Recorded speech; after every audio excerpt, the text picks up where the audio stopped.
2 Corinthians 9.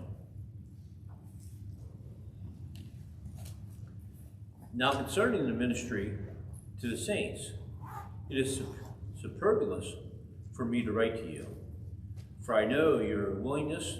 About this I boast of you to the Macedonians that Assyrians was ready a year ago, and your zeal has stirred up the majority.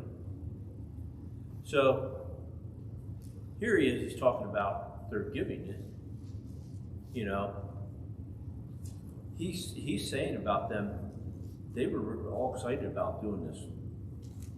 And he was boasting to them about all these other places.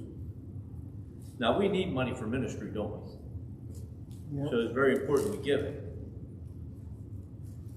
But this is one of the things he starts getting into, because most of us, do we understand about giving, what it really says? We're going to keep reading here, and he's going to tell us. Verse 3, yet I have set the brethren, least our boasting of you should be in vain. In this respect that I said, you may be ready, least if some Macedonians come with me and find out unprepared, we, not to mention you, should be ashamed of this conflict of boasting. Therefore, I thought it necessary to exhort the brethren to go out to you ahead of time and prepare your generous gift beforehand, which you have previously promised, that it may be ready as a matter of generosity and not to as grudging obligations. So here they are. They already pledged that they're going to give this much money. And he's saying to them, don't be waiting. See, what they're doing is they're waiting until they can get more money. You got to remember, they were hurting for money at this time there. They had a lot of, they were getting, the government and that was holding money back on them. So they were giving out of the heart, weren't they? And he's saying, don't hold back on it. Have it ready. Because sometimes what happens when we start saying we're going to do stuff and we don't do it, does it ever get done? No. So he's saying this, that, you know, get your gifts ready. Have it in your hand beforehand. Be ready for this. But then he says in verse 6, but this I say, who sows sparingly will also reap sparingly, and he who sows bountifully will also reap bountifully.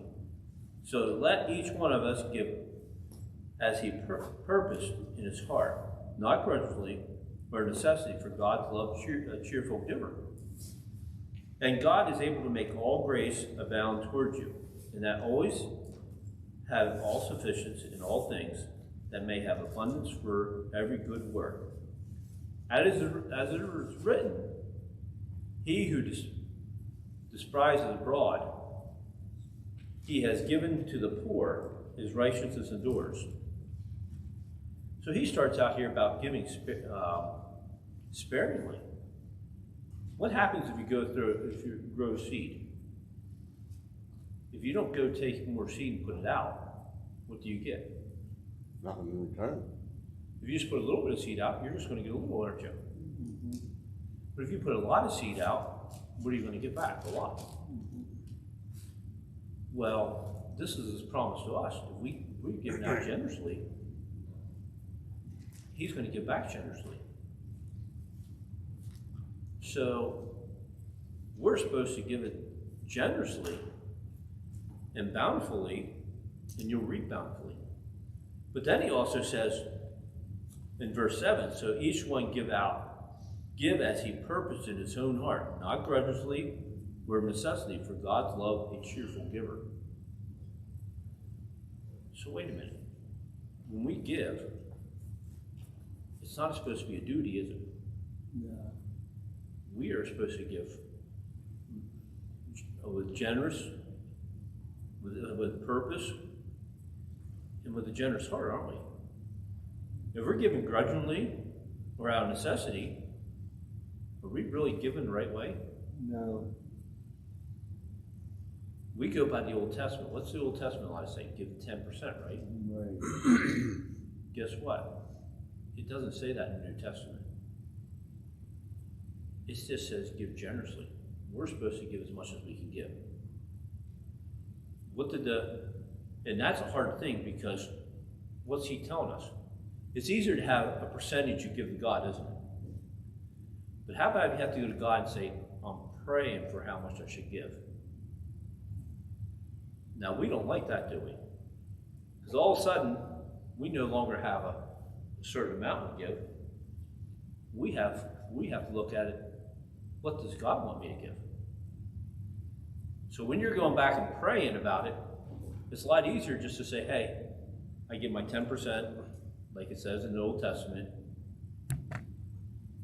But wait a minute, he's saying that we're supposed to give abundantly.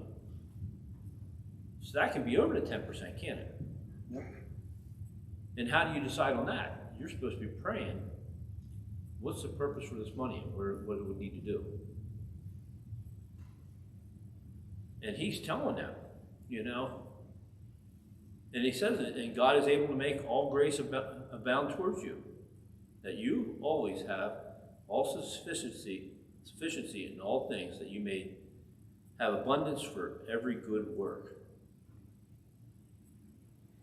So wait a minute, when we give more, what do we get more back, don't we?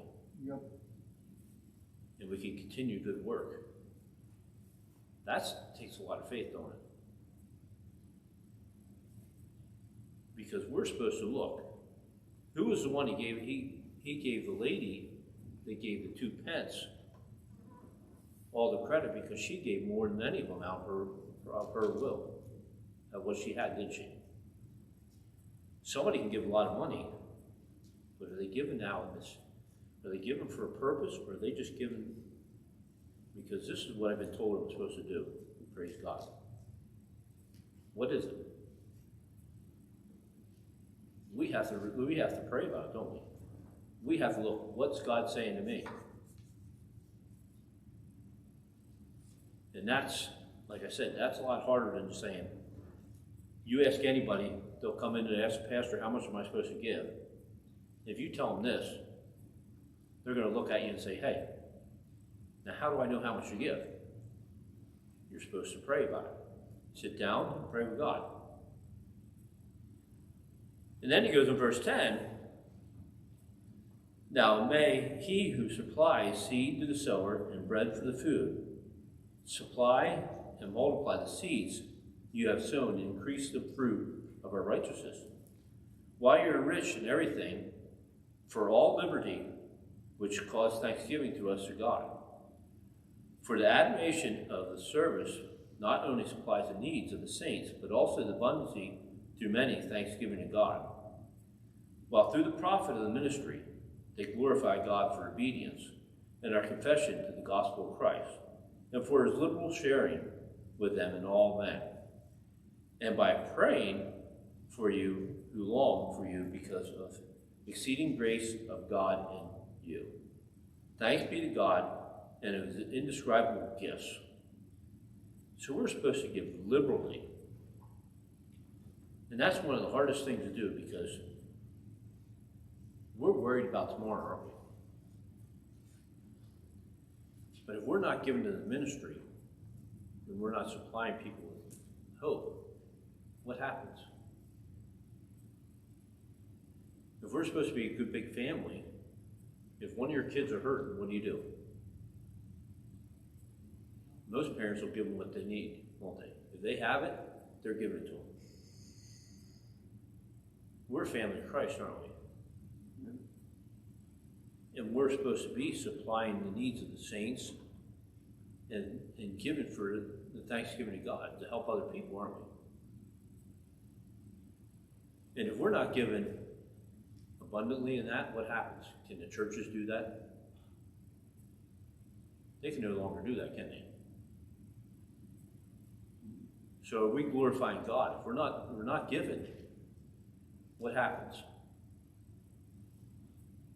I mean, sometimes it's not just a matter, it can't even, sometimes they don't have to be money, it's just time. Doing repairs for older people, helping people out that can't do repairs. There's different things. I think we got to realize that when we're serving God, the abundance that we give Him is by what we have, isn't it?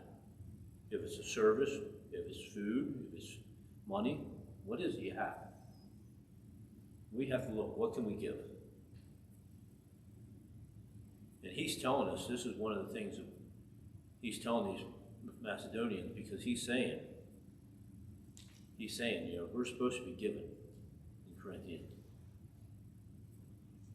Now, this puts the burden on us, because now each one of us have to go out and pray. What do we give?